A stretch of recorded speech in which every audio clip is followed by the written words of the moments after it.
Good morning to me, and welcome to the 5th episode of the Pregnant Christian Environmentalist podcast. It is so beautiful outside, and the birds are singing, and I am going on a trip today. Now, yes, this is not much longer than a month after my last trip that I seemed to be positive about, and then was reminded that I actually was sick, and the memories aren't so great of it. I did say I would never travel pregnant again feeling like this, but I am now in my second trimester, week 14, and like everybody said, I have completely bounced back from the exhaustion and antisocialness. So I actually feel so ready for vacation. But this is 2 weddings, Riley's side of the family, and the little sister of Ash, who was on the podcast a few episodes ago. So you guys know how important those weddings are to us. And the first one is in Mexico. So at first I thought, do we cancel the trip? I'm pregnant. Everything's booked for Mexico. Oh my gosh, am I gonna get sick? Am I gonna feel just pregnancy sickness? But I'm so glad we didn't cancel the trip. Now that I've had food poisoning once, I know that it's only certain types that are very dangerous. We can totally take precautions for bringing an extra water filter. And to be honest, with my way of thinking when it comes to health, being in Mexico seems pretty dang healthy. All the protein, all the tropical fruit, and lots of sun. So I'm thinking this is going to be a great idea. Hopefully it goes well. By the way, I do have a guest today. Her name is Sierra. We have been friends since far before we ever dreamed of being moms. Sierra, very excited to have on because not only is she a physical therapist, but she specializes in pelvic floor rehab, abdominal health, low pressure fitness, pregnancy, postpartum recovery, and she's going to talk about a class she's working on about how to breathe so the uterus can work effectively when you are in labor and improve postpartum recovery. Who knew I had such smart friends? What the heck? She has now had 2 kids of her own and she loves the Lord. She's actually in ministry. So stay tuned for that, but I'd love to update you on the last couple of weeks. So yes, I've been packing for this trip and wardrobe has been a struggle. I was trying on dresses, kind of more bodycon for the weddings, and I was with my friend Julie, and she said, Rose, I'm sorry to break it to you, but you don't look pregnant. You just look like you ate way too giant of a burrito and you have a really upset stomach right now. Basically, it's been this weird mental challenge of getting dressed every morning and just not looking cute, not feeling cute. Either I'm wearing really baggy clothes or I'm wearing normal clothes and it just looks like I'm super bloated. Obviously not a big deal at all, but I just noticed how funny it is that it takes me a minute to change in the morning. So that was part of my inspiration of going thrift shopping this week. It was so fun. I actually also went with Julie. And I really wanted to get some maxi dresses, and then I had another weird moment where I'm not that kind of girl. Do I still stick with my same fun urban style that I love? Or do I start dressing like the cute homesteader mom from Ohio? For some reason, I thought I needed to start wearing frills and maxi dresses all of a sudden. And when I was trying them on at the thrift store, I started asking myself, wait, do I need to change my style? I mean, I have friends that dress so cute, like boho prance through a field kind of style, and that's just their style and they're not moms. Like, that's not my style. I can still stick to my same style. It's just gonna be a little harder with a belly. I don't know how I'm gonna wear my low-rise flare jeans, but we're gonna make it work. So what I instead mostly ended up buying was, oh, I forgot to mention, not only are we going to Mexico, but we're going to Utah for the wedding. So I did end up finding some amazing sweaters because we'll be going from the desert to freezing cold snow. So what I did end up getting really excited about at the thrift store was, you guessed it, the baby clothes. We actually were at the Goodwill bins, and if you have not been there, it might not be for you, but you might be like me and it could be the Disneyland of thrift shopping to you. Since you pay by weight, these baby clothes that I scored were pennies. They seriously were so cheap. You honestly could see these items as free, and let me tell you, I got the cutest stuff ever. Not new to this. Every time I go to the Goodwill bins, I find adorable baby clothes, and I can't help but buy it and send them to my nieces and nephews. I have actually scored a few wetsuits, which I always thought it'd be quite a bummer to buy a wetsuit for a baby because they're gonna grow out of it so quickly. I think I've found 3 of them before for my nieces and nephews, and I found another one. So officially the first item of clothing I've bought for our baby is the tiniest little XL wetsuit, and it's so adorable, and it is very, very worn. I've gotten some brand new looking ones in the past, but this one's, it's been loved, and I don't mind. I'll wash it twice. Okay, yes, the other items I bought are girls' items. I did not find any cute boys' items, so we'll see if they'll end up being in use because I don't know the gender yet. But I'm just tripping because Eco and Cheap Me has always said my baby is going to be wearing my t-shirts because they grow so fast. Why would I go shopping for them? But that's actually so ridiculous. These clothes were pretty much free, and with our community and everybody passing clothes around, there will not have to be much money spent on clothes. I also may or may not have kind of gotten my first PR for my unborn child. Have you heard of the brand Simply Folk? It is one of the cutest kids brands. And yes, the majority of everything I'm going to be getting for this baby is going to be secondhand and hand-me-down. Another reason to not buy cheap kids clothes, not only the health, but the environmental impact of them on the planet and on people living on this planet that are directly being affected negatively by textile production. Yes, there are kids brands that are doing it right, that are sustainable and ethical. Not gonna lie, they're rare, and a lot of them are listed on my website, World Changer Co. I've spent hours, actually days, on these lists that are on my website, so check it out. But most brands that a lot of people can only afford are doing it wrong. So go thrift, please, guys. Textile waste contributes to landfill space usage, greenhouse gas emissions, water pollution, and microplastics. Yes, terrible for your health, terrible for the planet as well. They come out in the wash. They come out just when you're wearing them too. The clothing industry produces about 92 million tons of textile waste annually, and textile production releases 2 billion tons of greenhouse gases into the atmosphere annually. Trust me, there's enough baby clothes to go around, and the day that we run out and we really need to produce more, you call me. I'd be shocked. I do want to talk about why to dress your baby in only natural materials in the future, but I'm really excited for a guest that has already agreed to joining the podcast, and we'll talk about that then. So back to a few more updates. It's been really hard to find out what my insurance covers. I've heard rumors, did you know you could get prenatal massage with your insurance? Did you know that you can get gym membership discounts? Luckily, I called and the insurance people were really sweet after I was in line for hours on the phone, and I don't get any of those benefits, but that's okay? We're just gonna budget for those things. It just does make me a bit jealous from what I learned from my Australian podcast and what Janice confirmed, who was a doula in Australia, is that they have the most incredible system, the most incredible benefits. Everyone has the free insurance. You can opt for private if you want. The doctors are more naturally minded. They don't get as much money from the meds, the surgeries. So yes, they just give birth in the hospital because from what Janice said, the hospital is so homey and wonderful and doesn't have all these restrictions, and they make it warm with couches and candles and all the things you want from a birth center. Okay, I'm a little jealous. Yes, I've been working at the cafe and at the surf shop, and those ideas were a success because I really have been out of my antisocial funk, probably because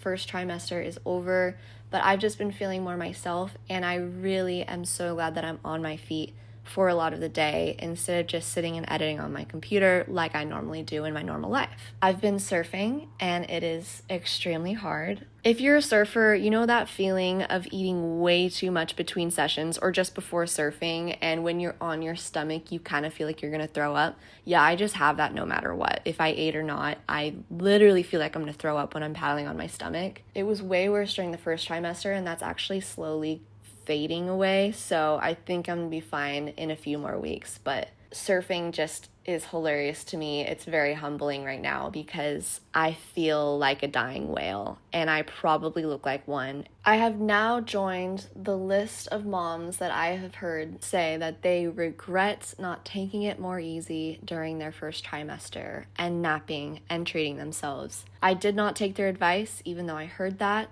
and it flew by. I can't believe that I think I took I'm not kidding you. I think I took one nap the entire first trimester. I still low-key tortured myself just trying to work and clean and keep up as much as possible. And we talked about before that some of the workouts I did and socializing actually was for the best. I was going into a mental low, but napping and resting also would have been for the best. I need to be doing both, and instead I was working. So that brings me back to the debate of pushing yourself or treating yourself. I now see that I am good at pushing myself to socialize and to work, but not to exercise and to eat right. Yeah, speaking of exercising, remember that Ashley Keller YouTube thing? I've done that twice. Because I've had such bad self-motivation to work out, I am starting to pay for workout classes because you do have to pay ahead, and frugality moment again, I will not be missing that class if I already prepaid for it, okay? I will not be wasting those dollars. So that is basically the only thing that has gotten me to work out. I have not been going on walks. I'm ashamed to say it, but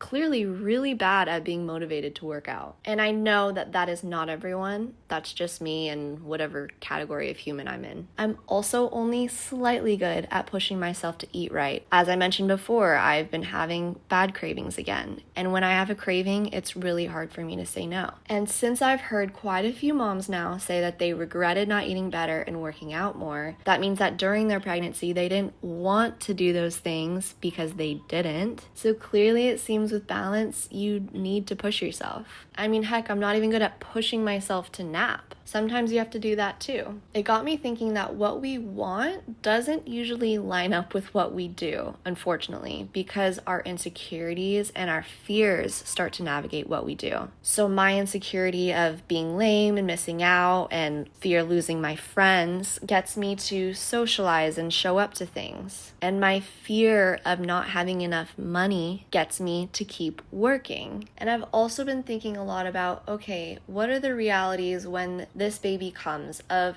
having houseplants, making all the sourdough stuff I make, being sustainable, socializing, still working out, making homemade tortillas and pastas like I only do. So what we actually do not only comes from our insecurities and fears, but also our culture. Will I keep making my sourdough pasta from scratch when I'm super busy? Well, I'm pretty sure in Italy, the moms don't all of a sudden start making boxed pasta when they have a baby. And in Mexico, the moms don't just start buying Mission tortillas. It's in their culture that they don't even think twice about it. But what's the culture in the US? Most moms don't stop their jobs when they have a baby. I mean, prices are so high, they don't all have a choice. But we put so much pressure on making money. That's just our culture. Some things in cultures are just ingrained into what they do, and we want to adopt them, but it's really, really hard, especially with those fears and insecurities, telling us to prioritize other things. So, my practical advice that has helped me so much is when you figure out your priorities, and for me that's after a lot of time reading the Bible, talking to God,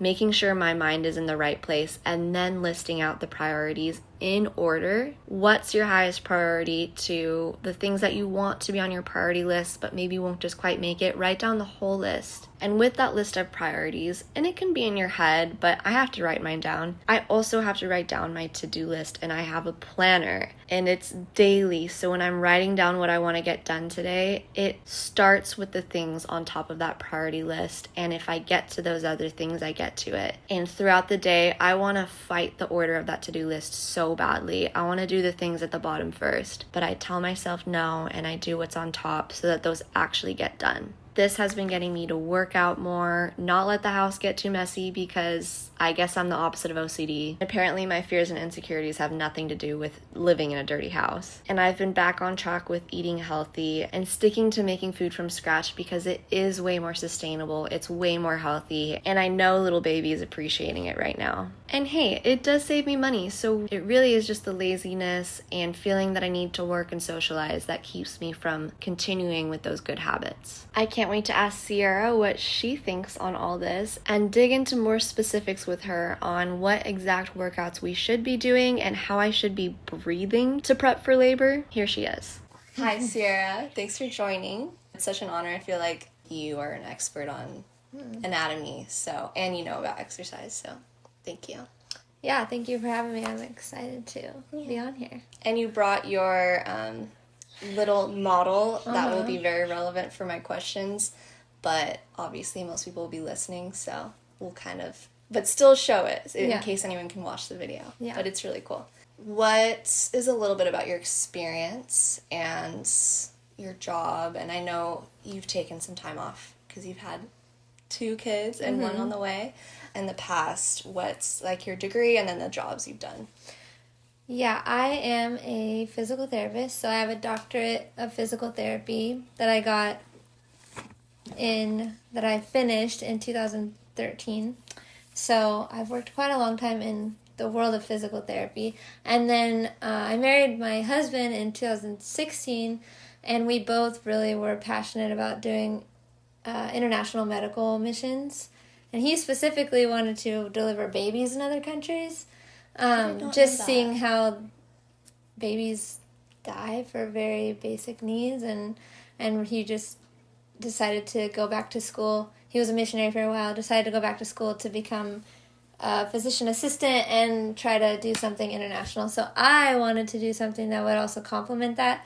And I'd already been interested in women's health physical therapy, but it takes quite a long time to get certified, and I had to take 3 courses. It's quite a lot of money, and I never took the time to do that before. But then in 2017, I think, I reached out to a therapist here on island, asked her if I could just shadow her. She'd been a women's health physical therapist for 17 years, and she was the first one in Hawaii to do pelvic health PT. So people would come to her from all the other islands, even from like Guam and different places like that.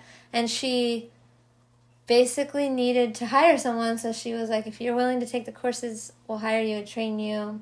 And so that's what started the journey in 2018. I felt like I got downloaded many years of knowledge in 3 months training with her. That would have taken me a long time to learn on my own. So her name is Jolene Smith, so thank you, Jolene. Mm-hmm. She's amazing. But I learned a ton from her, and then I worked for 4 years in her clinic my caseload was basically 80% pelvic health patients, and then the rest was ortho. So I saw a lot of patients with different pelvic health related conditions, incontinence, prolapse, pelvic pain, back pain, pregnancy related conditions, postpartum related conditions, and loved it so much. And then I haven't worked since I had my first son. Yeah. In the clinic, but I've been doing more of an online resource. Yeah, and we'll talk about it more, but you're working on a course, which is really cool. Yeah. And I feel like if this were pre-pregnancy me, a lot of that would have gone over my head. Mm-hmm. And I think that's why I probably have not asked you enough throughout our friendship about what you've done. Because to me, women's health physical therapy, it's just kind of goes in one ear out the other. Like, okay, so physical therapy. Mm-hmm. But now I see if you do have period issues, or if you're pregnant or menopause, all of a sudden you have millions of questions, and we've never been taught all these things. So now I'm starting to understand most of the terms, but I have a lot of questions still. Yeah. Like, for my first question, what is a pelvic floor? And I think I've heard it referred to in some of my pre-birth books as like a bag of muscles or whatever, and you need to strengthen it. I have no idea what any of that means, which is crazy because it's super relevant and important. So can you kind of summarize that and summarize how you strengthen the pelvic floor? Okay, so the pelvic floor. So I brought my model here because I feel like it's just fun to see it. Yes. But yeah, so this is your spine, the lower part of your spine, and these are your hip bones here. And your 2 pelvic bones come together in the front, and your pelvic floor muscles basically are the bottom of this pelvic bowl. So they are surrounding your vagina, rectum, and they basically keep you dry all day. So their job is to really, they have a big job because there's nothing underneath them to support them. They're supporting everything above them. So they're supporting all your abdominal organs and any increase in pressure that you do throughout the day, which we're doing all the time, coughing, sneezing, running, jumping, lifting, holding our breath, all these different things that we do increase pressure down through the pelvic floor muscles, and so they really have a big job of stabilizing and making sure that we don't leak when we cough or sneeze or jump or run. But yeah, so there are a group of muscles that are kind of named one big muscle, the pelvic floor muscle, but there are a few individual muscles, but they all do the same thing together. So they'll simultaneously, when they contract, they'll lift, and when they relax, they drop back down. Okay. And they're doing this throughout the day. We don't even think about it. Mm-hmm. Yeah. Can you explain a little bit about what low pressure fitness is what you're maybe doing this course on and learning a lot about, and what is that versus Kegels? Maybe define Kegels. Yeah, and the word Kegel comes from a doctor who kind of, I guess, coined the name Kegel for like a pelvic floor activation. I think I've looked up the history. I kind of forget a little bit, but I think he was just basically realizing that you can actively strengthen your pelvic floor muscle, and it can help with incontinence and all of the things that I mentioned before. So you can actively strengthen your pelvic floor muscle. You can also, so the pelvic floor muscle is involuntary. It has involuntary muscle fibers and voluntary muscle fibers. So meaning that when you do a Kegel, you're activating those voluntary muscle fibers where you're consciously going, okay, I'm gonna activate my pelvic floor muscle. And then but with the involuntary muscle fibers, they're more of a reflexive activation, which is what is needed when we are upright, moving about, doing everything we do in our day. That's the part of the pelvic floor that keeps you from just leaking and having those issues. So a Kegel, so both are good. Strengthening the voluntary muscle fibers and the involuntary muscle fibers is really good. So Kegels are not bad to do.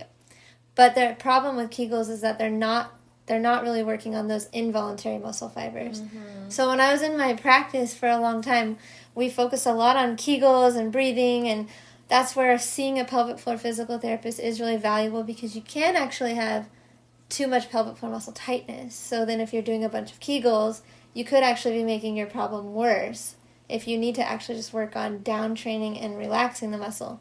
But you can't always know that unless somebody evaluates you. So a pelvic floor physical therapist can do an evaluation and kind of know where are you at with that and what do you need to work on.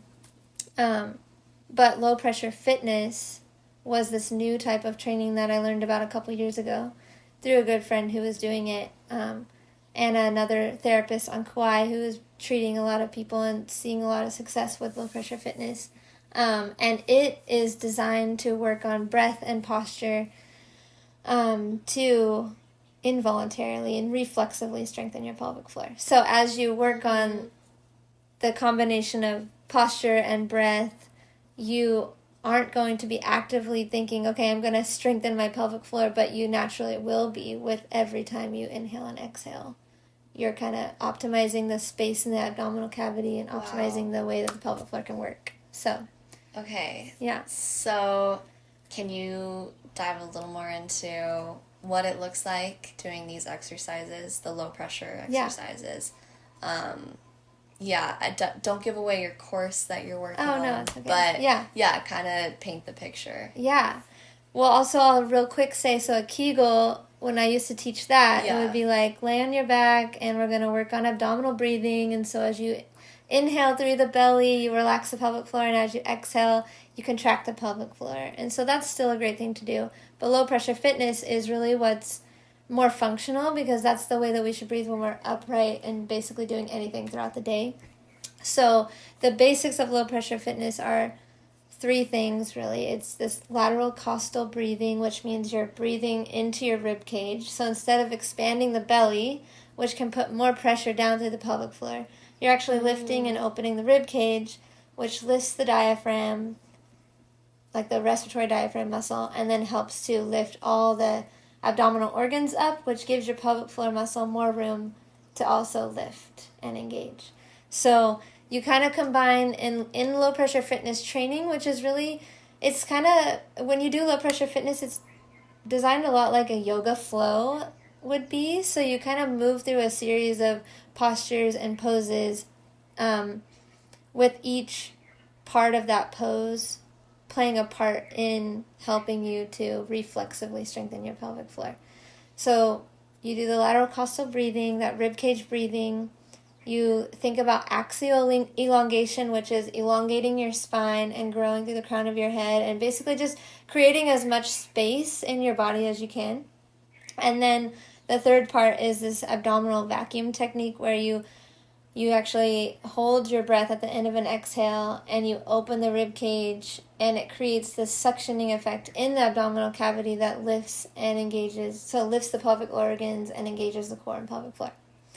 Got it. So it's like this 3 parts that encompass the low pressure fitness exercise, and they're all important. So the posture is important, the breathing is important, and then when you're not pregnant, you can do the abdominal vacuum, which really just like enhances the benefit from it. In pregnancy, you leave that part out, but you're still getting the benefit from the posture and the breathing. Yeah. So, yeah. This sounds like something maybe I would tag on to a little daily yoga routine, or is it more something you practice when you're actually with a physical therapist once a week? No, I think, so the technique is really, you can, there's lots of resources now. Like, I do have some YouTube videos that I share the basics of it, how to do the breath, how to do the abdominal vacuum. But there is an important factor of making sure you're doing it right. Yeah. So I think it is good if you have the opportunity to see someone who's trained in low pressure fitness and have them just make sure that you're doing that right, because then you can carry that over into the exercise on your own. Yeah. But I really think low pressure fitness is a great addition to everything else you do. Like, I don't think you need to cut out body weight training or Pilates or yoga if you like that, or any other exercise, but low pressure fitness is a great add-on to that. Like, I even say, like, for myself, I still do cardio and body weight training, and then at the end of that, I try to just do even just 5 minutes of, picking a couple postures and doing some of that breathing to just lift and center everything back up. That's after so your cool. exercise. Yeah. And do you have some personal testimonies or friends' testimonies that have seen a difference from it? Yeah, I have. So for myself, so you've probably heard of a diastasis. Have you heard of that? No, I don't know what that is. So a diastasis recti, or abdominal diastasis recti, is where there's it happens in every pregnancy, basically. Okay. So your growing belly and your growing uterus causes the muscles, your six-pack muscle, your rectus abdominis muscle, it's attached in the middle by this band of fascia. And in pregnancy, that all spreads to make room for the baby. And then it can kind of recover after you've had the baby, but it doesn't always recover, and so that can create longer lasting complications with incontinence, low back pain, prolapse, all these things. So wait, pause. Is this the same thing as abdominal separation? Yeah, it's abdominal That's what separation. I've heard of. Yeah. So it happens, it's you can't prevent it, really. Yeah. It's going to happen in your pregnancy. But you can, so what I've noticed in myself, I was actually doing a video to explain how to check for a diastasis. And I was like, wow, mine's totally gone. And I had a couple finger separation there. Wow. And there's other factors that contribute to allowing that to close back up, but I was really surprised. I'd been doing a bunch of low pressure fitness because I was taking videos for this course. Yeah. And I felt I'm like, wow, I don't feel it anymore. It's That's cool. Pretty much gone. And then I have another friend who actually I just reached out to today because she was telling me that she had a ton of benefits from doing my videos online, and she was telling me that she's no longer leaking when she jumps on a trampoline, and she's had, I think, 3 kids, maybe more. Impressive. Yeah, so the trampoline, that's the major test. Yeah, trampoline is a major, yeah. So she does a daily workout on the trampoline, and she before would just prepare herself, every single jump I'm just gonna leak. And a lot of women do that. They exercise and they wear a pad, and they just accept it, I'm just going to leak when I run or jump or whatever. But so she's saying I'm no longer leaking when I jump on the trampoline. She noticed her separation getting smaller. She was saying her abdominal muscles are stronger, so she can now do core exercises that she hadn't been able to do for a long time. When she does low pressure fitness, she feels her abdominal organs lifting and centering back up into a better position. and she's not having low back pain anymore during her periods or with certain exercises. So she's had she was a great success story for me to hear. Yeah, and she's that's a good really friend. cool. Yeah. I kind of actually want to go on next to this funny text I got from one of my best friends. She just had her second. She warned me I should be doing my pelvic floor exercises because she's been leaking, but in her words, I peed my pants like every time I run and jump. And I've heard that from my sister and a lot of women, so it's really common. And I got to tell her I'm going to have you on the podcast. She said, please see if she has an opinion on these new inventions like probes or something to help with all of this after pregnancy. Do you know much about that? Yeah, so she was mentioning e-stim. Or some sort of electrical stimulation, which you can put, they usually come, there's different units that you can find. And I don't know, I hope this is answering that question specifically, but I remember in my, when I was first getting trained, they mentioned these different types of things you can buy and you can insert them. And I've had people do them and they have some benefits from that. So it's basically just creating a muscle contraction while you relax and read a book or whatever you want to do. But what I've learned is it's better to functionally work on it. So either actively strengthening the muscle with the Kegel exercise and then also that low pressure fitness training where you're really optimizing the position of because after we have babies too, everything sits a little lower. Like there's so much pressure going down to the pelvic floor, and so training can help to kind of lift everything back up and optimize like the position of that and allow the pelvic floor to have room to work how it should. Yeah, I think it's safe to say normally the natural way is better. Yeah. It's just hard to be just on it with exercises. Yeah. I personally struggle with that, just the motivation. Yeah. I will say this, there are I have had some people come in that just for whatever reason cannot figure out how to activate their pelvic floor. Like they just can't, they don't know how it feels, they just can't figure out how to do it. And so I have used e-stim in the clinic with those patients to basically help them feel that muscle. That's and cool. Bring awareness to that area and then, but while they're doing it, they should be activating the muscle themselves as well. So they're kind of trying to strengthen it with that device helping them. Yeah. That's really helpful. So most of what you've been talking about is postpartum. What about during pregnancy? Yeah, so as I was mentioning before, that abdominal vacuum technique, which or might be called like stomach vacuum, some people call it. It's been around for a long time. Like bodybuilders used to use it for showing off definition, like Arnold Schwarzenegger. Oh, yeah. You can find pictures of him. I've seen your video too. Yeah, in like the 1960s and 70s. So it's been around for a long time. And then it's also Uddiyana Bandha in yoga, I think. I've never done that in yoga practice, but I know it's like the same technique. That type of breath you don't do during pregnancy because you don't want to hold your breath, first of all, and then also you're kind of working against what's happening. It's like really, you're not going to draw your stomach in with this growing baby, right? So while it's lowering. Yeah, so in pregnancy, though, it's an amazing exercise that you can basically move through the flow of a low-pressure fitness routine, and I actually am working on a couple videos to put on YouTube while I'm pregnant, so to kind of do some flows while you're pregnant. But you can just work on the posture and the breathing, which is inhaling and expanding your rib cage and exhaling and growing through the crown of the head and just thinking about that elongation of your spine and creating space. And then you can also kind of just draw in the stomach, kind of engaging your lower core muscles during the routine to still work on the core without doing that abdominal vacuum. But it's going to actually, it can help prepare for labor because with every breath, as you're lifting and centering your uterus, you're strengthening the uterus because your uterus is a muscle, but it is an involuntary muscle. And when the uterus contracts, it is kind of lifting and contracting. So as you help to lift the uterus with the way that you're breathing, you are preparing for labor. And then you're also simultaneously allowing the pelvic floor muscle to be unweighted, where you're lifting everything off the pelvic floor. So you take the weight off the pelvic floor, you allow the pelvic floor to relax and work as it should, and then your uterus muscle gets stronger So it can just help labor be smoother and faster. Surprisingly, that actually makes a lot of sense. Yeah. Yeah.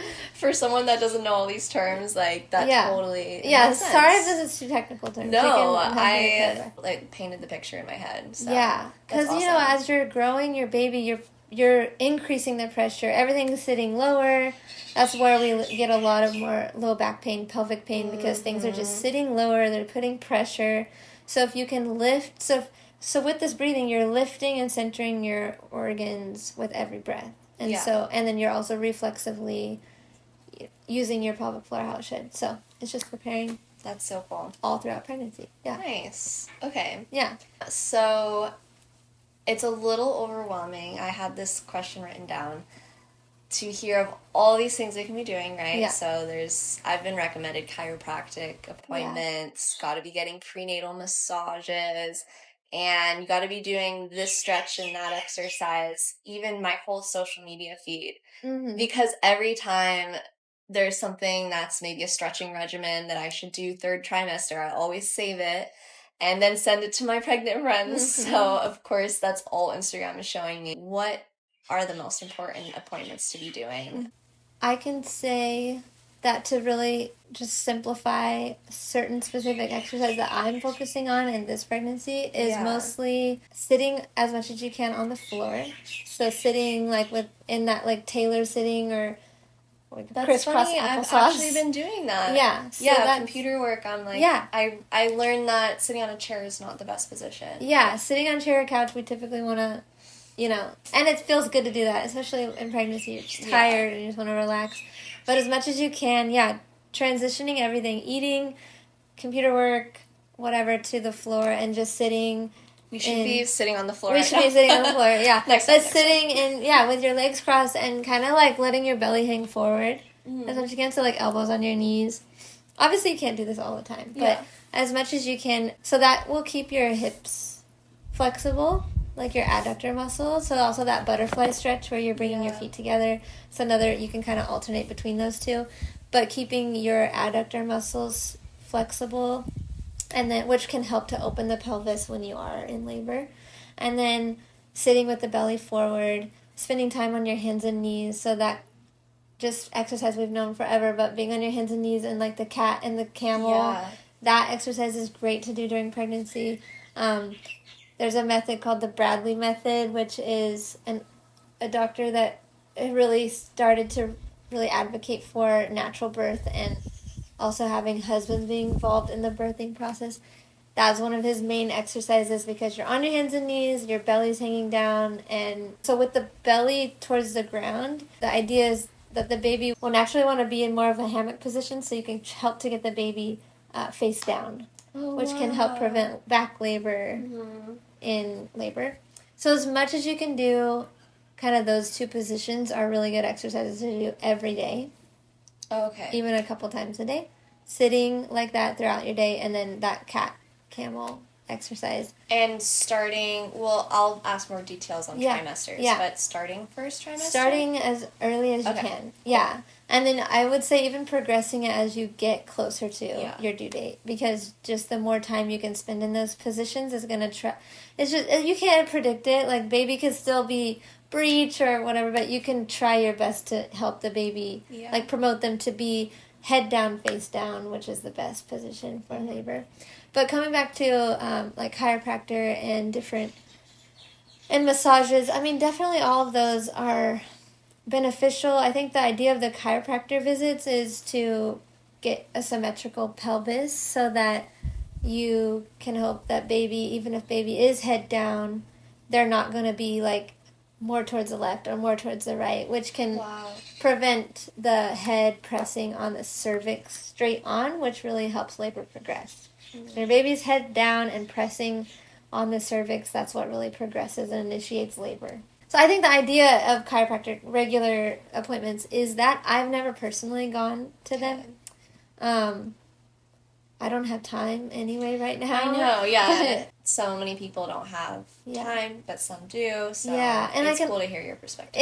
It's a little tricky to answer too because everybody's different. True. We're all different and we all have different needs. Mm-hmm. And so I think there's some people that go to chiropractic and are like, wow, it was amazing and that's what helped me the most. And then other people may not need to go. Mm-hmm. So it's a little tricky to answer. But yeah, it can be overwhelming with all the things that you should do. Yeah. The other exercise that I think is really good to do during pregnancy, just maybe once a day, is to do that. I don't know if you've heard of a forward-leaning inversion, where you... I've heard of it. Yeah, you kneel on the edge of, like, your couch or a chair, and then you lower your body down. So you're basically upside down, kind of. But that can also help to promote baby to be in an optimal position. So do it throughout the pregnancy. Yeah. Mm-hmm. So for me, I had back labor with my second baby, which I did do a natural birth, but back labor apparently is way more intense than when you are just when your baby is not. And they say it's caused by the baby being face up.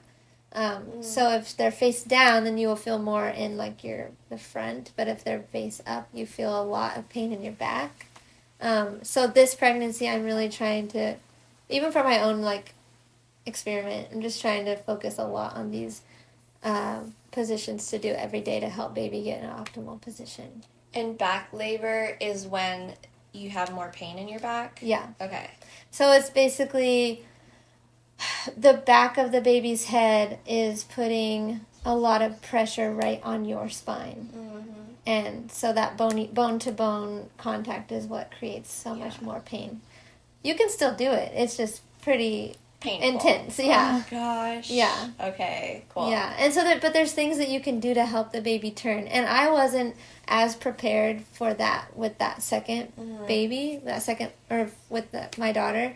So, but having a doula is very helpful too. Yeah. Because they'll be able to tell, oh, you're having this, let's try this position, let's try to get baby to turn, those kind of things. Very cool. Mm-hmm. Okay, sweet.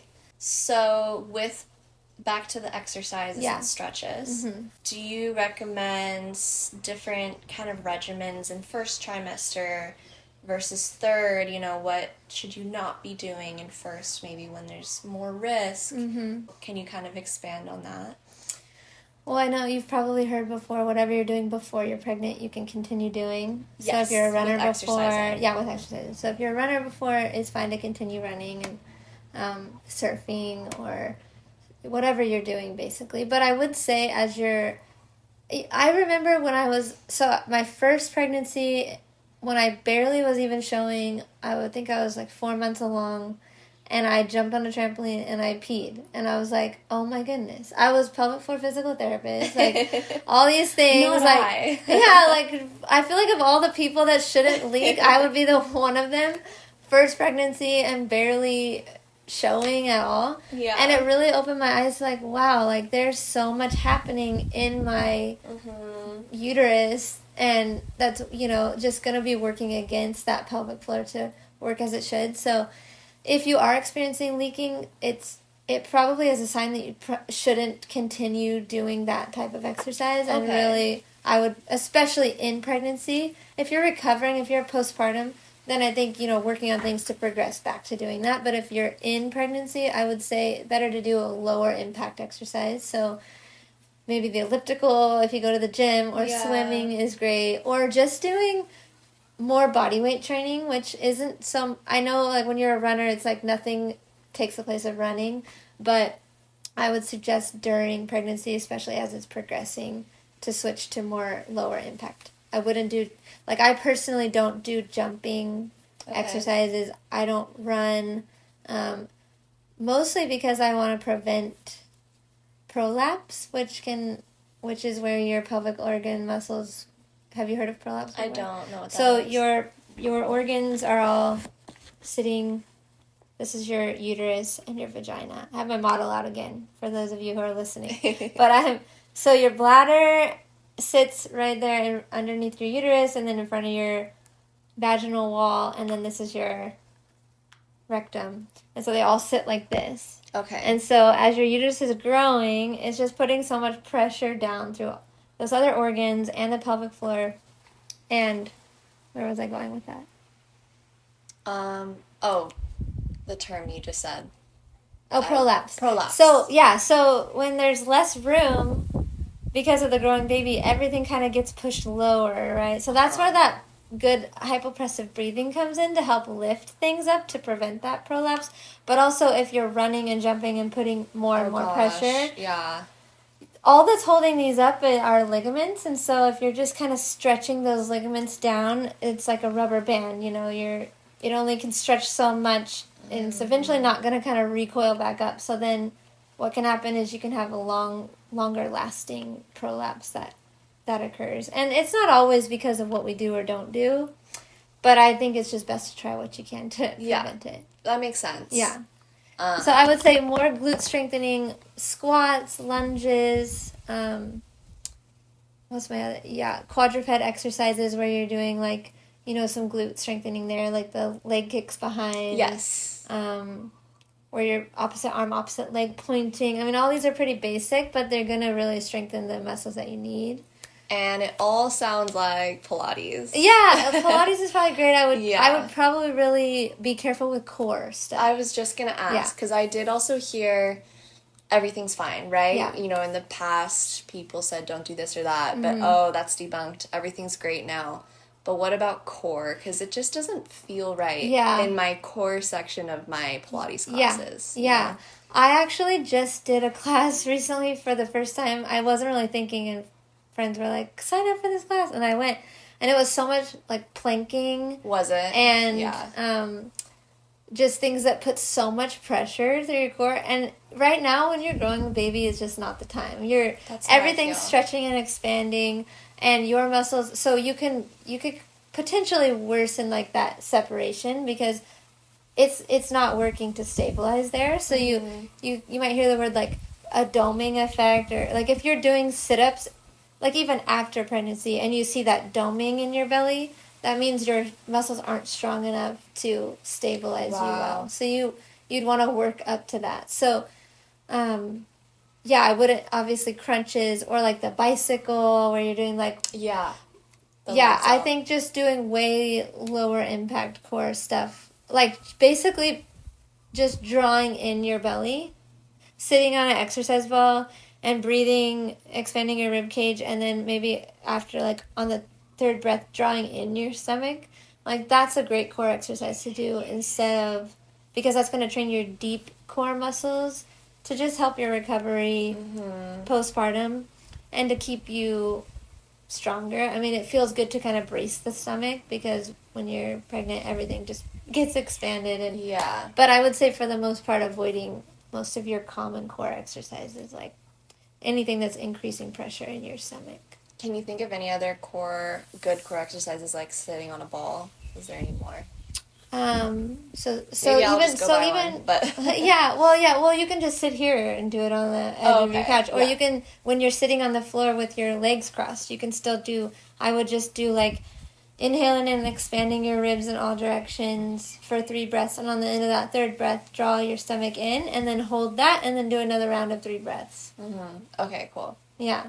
Because I can see why it could be good to work your core, but doing the plank and all that, the crunches just doesn't feel right. Yeah. You can also do that abdominal drawing in, like in hands and knees. So if you're on your hands and knees and you've done some of your camel ones, and maybe you do like the child's pose stretch. And another one I really like in that position is like a elevated frog stretch where your like knees are a little wider, but your body's down.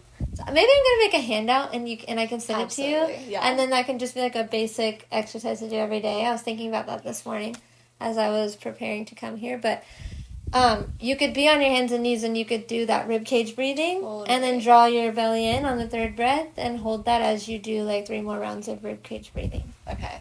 So that would be a great core exercise, and you're not gonna feel like I'm really strengthening my core, but you will be. And you'll be stabilizing. Yeah, it doesn't feel as intense, but that makes sense. Yeah. And I'll just for sure put all the videos and references in the show notes. Yeah, so. Well, I was just, these are all things that I really want to do as I'm pregnant. Make a couple videos like this and also a couple PDFs just to like have a list of good exercises. Yeah, so. That'd be very helpful. Yeah. We appreciate you. Yeah, but when you go to your Pilates class, I would say whatever doesn't feel right, just don't do it. Yeah, don't do it, and maybe just do that breathing while you're waiting for the next exercise. And I've been doing what one of the teachers suggested is, instead of plank, doing the bear, or not the, what is it called? Yeah, the bear plank. So your knees are bent. Have you heard of that? Where you're like on your knees instead of like your feet. Knees still elevated, but they're bent. So your feet are down. Oh, your hands I see. are down. Yeah. But knees bent. Yeah. So that's suggested, I guess, for abdominal separation, postpartum, and then if you're pregnant. So yeah, and it puts way less pressure. Way less pressure. Yeah. Sweet. And then as far as stretching, I feel like we just need a visual and we need videos. But are you gonna launch like a stretching video for third trimester, because there's a lot of stretching recommendations that I've been seeing, and I just want to do the best, most beneficial ones. Yeah, I'm actually writing a book right now. I'm really close to being finished with it, preparing for natural birth and exercises to do. So I was just taking photos of my favorite stretches that I do. Cool. And so, I'm already like, I need to do a video. So I wish I had all of this ready right now for you. No, but probably will be by the time Well, no, I'm gonna launch this soon, but it will be soon. And then I can update the show notes. But stretches, I mean, really, I think that's more along the lines of whatever feels right. Yeah. Because again, everybody's going to be a little bit different. So if someone hasn't stretched a lot and then all of a sudden now they're doing, specifically I think of like the adduct, like the triangle pose in yoga, if you know that one, where you're like some of those like asymmetrical stretches, I feel like you might need to be a little careful with if you haven't been doing them. But other than that, I feel like stretching your piriformis, stretching your adductors, those like stretching your hamstrings. Those are three. You're really just keeping that flexibility throughout the body, really, because that's gonna just help the pelvis open when you're in labor. Okay, what were those first two long words you said? I know hamstrings. Hamstrings. I said piriformis. So that's one where you do like pigeon pose. Okay. If you know that one from yoga, where you speak yoga. Yeah, I know. I can't speak muscles. Or you lay on your back. Another one that people like. Or you can sit here and you can lean forward. So anything that's stretching, where you're kind of that front leg is in like I call it a figure 4 pose right here. But like, it's hard to like explain in words, I guess. But crossing your leg over your knee, sitting and just leaning forward, you're stretching that piriformis muscle. You can do that in the pigeon pose, or you can do it laying on your back where you're reaching behind your leg and pulling your knee to your chest. Yeah. So that's another nice one. Hip opener exercises where you're... It's fine. Yeah, we need visuals. I know, we need visuals. It's funny, though, that you said pigeon, because must be mother's instinct, but that's all I've been wanting to do lately. Yeah, like, in between sets surfing, I've seriously been like, I can pigeon on my surfboard. Well, that's great. That's talent. It's helpful. Oh, the other one I would really suggest is just deep squatting. Mm-hmm. So when you're... that's another thing, like, if you're reading something, or, just, like, squatting down. Yeah. In that deep squat position. I do things like that while I'm editing or reading, So that's great. And I would say just, working a lot on, like, the adductor muscles, the muscles on the inside of your thigh. Okay. Because those typically get tighter. Also, another big one is your psoas muscle, which is a hip flexor muscle, so it crosses the front of your hip. And I actually, in my book, and I plan to do, like, a PDF file of these stretches, too, but... You can do that in a kneeling position. So you kneel and you tuck the pelvis and you lean forward and then you side bend away, and that really stretches your muscles in the front of your hip and on your lateral side. And just keeping flexibility in all of these muscles is going to help your pelvis open in labor. That's the primary goal. And help baby also with that flexibility. It helps baby to get in a good position too. Okay, so And other than yourself, in the meantime, I've heard of Ashley Keller on YouTube and mamastayfits.com. Honestly, those are the only two I've heard of for kind of video regimens, but are there any that you follow? I really like Built to Birth. It's Bridget Tyler is her name, and she's a doula. But she's also had, I think, 2 babies. But she's a great resource. She has a ton of YouTube videos, but she also has a course. And I actually did her course when I was pregnant with my daughter, my last pregnancy. And I really like her course a lot. I've actually been recommended that a few times. Yeah. So. There was another one that I took, which is called Mighty Mama Movement. And her tagline is basically pain-free birth. So they go over a lot of ways that you can prepare for labor, and really a big part of preparing for labor is preparing your mind and your body to fully relax. And I feel like this all goes together because, and I feel like I'm just talking so much about low pressure fitness when I'm so excited about it. Yeah. But as you prepare your breathing and your body to, as you're preparing your uterus to work and your pelvic floor to work, and then you're also, when you go into labor, you can basically just let your body work as it should. And you can basically just learn to relax your mind, go to your happy place, and allow your uterus to work and bring baby down and eventually out, as it's designed to do. And with that said, I do want to mention that abdominal breathing is actually really good to do during pregnancy when you're lying down. So it's so good when you're in labor and whenever those contractions come. Like the hypopressive breathing is good for more functional training when you're upright, but that belly breathing and where you're just letting the belly rise and fall and focusing on fully relaxing your pelvic floor, that's what you want to do in labor. In labor. Yeah. That reminds me of what I've been learning from Natural Birth the Bradley Way. Yeah. So the Bradley method is kind of a bit about relaxing your muscles during labor too, right? Full body relaxation. He really mentions, which I try to sleep in this position every night, and it kind of sounds like you are, but lying, I think on your left side, but either side. But I've heard left is better. Yeah, I think your left side with your belly as down as you can get it, with your kind of right leg over a pillow, and that's a great place. I really recommend as much as you can, especially as you get closer to labor, but throughout pregnancy, just every night laying down and practicing fully relaxing. Think about your happy place scenario, because when you're in labor, I remember when those surges would come, I was just like breathing. I think it's 5 breath cycles, they say, is a typical contraction. So if you can think about, so it kind of helps, like, okay, 4 more breaths and this is over, 2 more. Yeah, and imagining catching a wave or diving under a wave or whatever your happy place is, going there and trying to stay in that zone.